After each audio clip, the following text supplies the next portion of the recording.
दोस्तों, आपने कभी सोचा है कि ब्रह्मांड यानी यूनिवर्स का सबसे रहस्यमयी और डरावना हिस्सा कौन सा है? वो जगह जहां से रोशनी तक बाहर नहीं निकल पाती। जी हाँ, हम बात कर रहे हैं ब्लैक होल की। ब्लैक होल एक ऐसा खगोलीय पिंड, सेलेस्टियल ऑब्जेक्ट है जिसकी गुरुत्वाकर्षण शक्ति इतनी ज्यादा होती है कि उसके पास जाने वाली हर चीज, चाहे वो तारा हो, ग्रह हो या रोशनी, सब कुछ उसमें समा जाता है।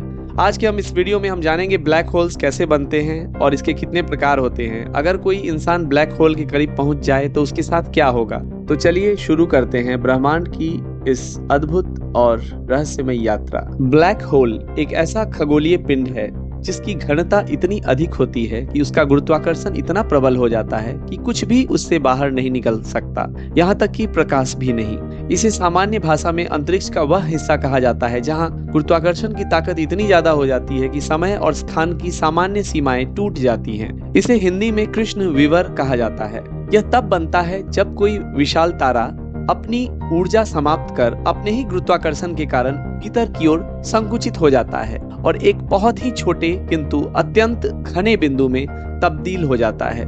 इस बिंदु पर द्रव्यमान और घनत्व असीमित हो जाते हैं और समय एवं स्थान का सामान्य अर्थ खत्म हो जाता है। ब्लैक होल के केंद्र में एक बिंदु होता है जिसे सिंगुलैरिटी कहते हैं, जहां द्रव्यमान अत्यंत संकुचित होकर अनंत घनत्व में बदल जाता है। इवेंट होराइजन क्या होता है? यह ब्लैक होल का वह क्षेत्र होता है जिसे पार करके कुछ भी वापस नहीं आ सकता। इसे ब्लैक होल की सतह की तरह माना जाता है।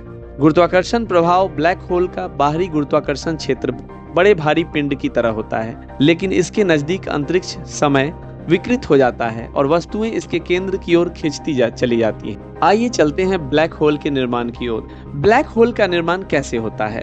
ब्लैक होल का निर्माण मुख्य रूप से बड़े तारों के जीवन के अंत में होता है। जब कोई विशाल तारा अपने ईंधन का अंतिम उपयोग करता है तो वह गुरुत्वाकर्षण के कारण खुद पर नियंत्रण खो देता है और अंततः उसके कोर का पतन शुरू हो जाता है। यह पतन इतना तीव्र होता है कि तारे का कोर अत्यंत सघन और छोटा हो जाता है, जिसे ब्लैक होल कहा जाता है। या यूं कहें, यह बड़े तारों के जीवन के अंत में होता है जब वे अपने ईंधन के खत्म होने पर विस्फोटित हो जाते हैं, जैसे सुपरनोवा, और उनका मूल इतना संकुचित हो जाता है कि ब्लैक होल बन जाता है। स्टेलर मास ब्लैक होल सामान्यतः बड़े तारों के पतन से बनते हैं। सुपर मैसिव ब्लैक होल आकाश गंगाओं के केंद्र में पाए जाते हैं, जैसे हमारे मिल्की वे केंद्र में सैगिटेरस ए स्टार। मध्य मास ब्लैक होल ये सुपर मैसिव और स्टेलर मास के बीच के आकार के होते हैं। ये थे ब्लैक होल के प्रकार। ब्लैक होल हॉकिंग विकिरण बाहर निकाल सकते हैं जो धीरे धीरे उनके द्रव्यमान को कम कर सकती है। ब्लैक होल के आसपास का क्षेत्र, जिसे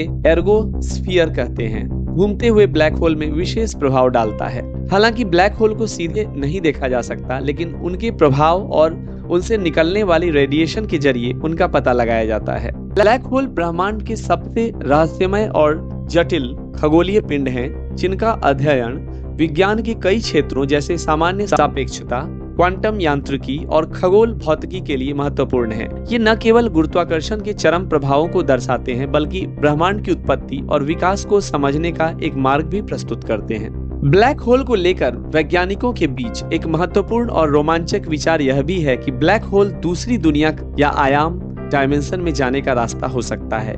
इस विचार की बुनियाद ब्लैक होल के अंदर ऐसी स्थितियों पर है जहां सामान्य भौतिक नियम काम करना बंद कर देते हैं। ब्लैक होल एक ऐसा क्षेत्र है जहां गुरुत्वाकर्षण इतना अधिक होता है कि प्रकाश भी उससे बाहर नहीं निकल सकता और यह एक तरह से समय और स्थान की सामान्य नियमों को तोड़ देता है। इसके कारण वैज्ञानिक मानते हैं कि ब्लैक होल के अंदर ऐसी परिस्थितियां हो सकती हैं जहां समय स्पेस के नए आयाम हो सकते हैं। कुछ थ्योरीज के अनुसार ब्लैक होल के अंदर वर्म होल्स होते हैं जो ब्रह्मांड के अलग अलग हिस्सों, यहाँ तक कि अन्य ब्रह्मांडों या आयामों को जोड़ते हैं।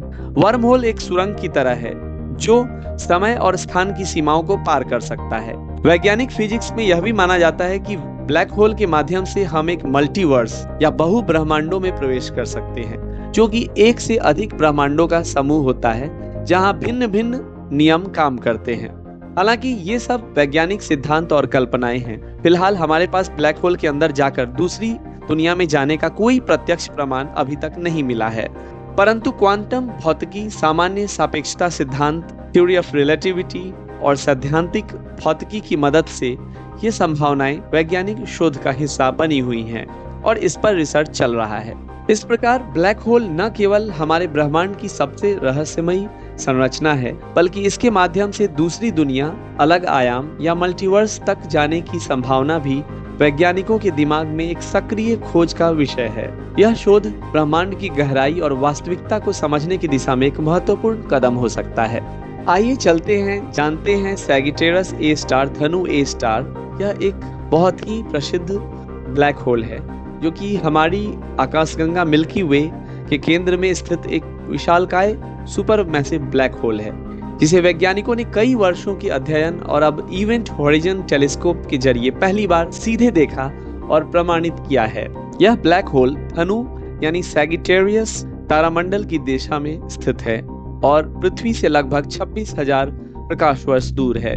इसका द्रव्यमान हमारे सूर्य से करीब 40 लाख यानी 4 मिलियन गुना अधिक है और यह पूरे मिल्की वे गैलेक्सी के केंद्र में जेंटल जाइंट की तरह बैठा है।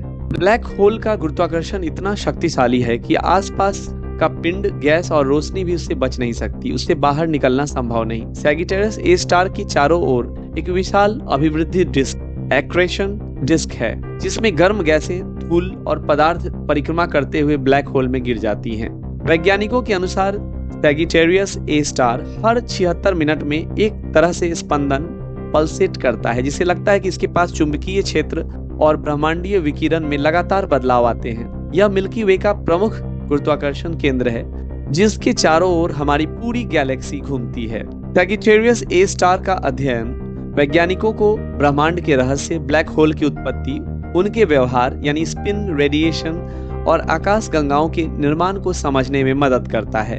यह ब्लैक होल आइंस्टीन के सामान्य सापेक्षता सिद्धांत यानी जनरल रिलेटिविटी को सिद्ध करने में भी अहम भूमिका निभाता है। सैजिटेरियस ए स्टार वास्तव में हमारी गैलेक्सी का दिल है, जो ब्रह्मांड की गहराइयों में छुपा हुआ एक अद्भुत, शक्तिशाली और रहस्यमय खगोलीय पिंड है।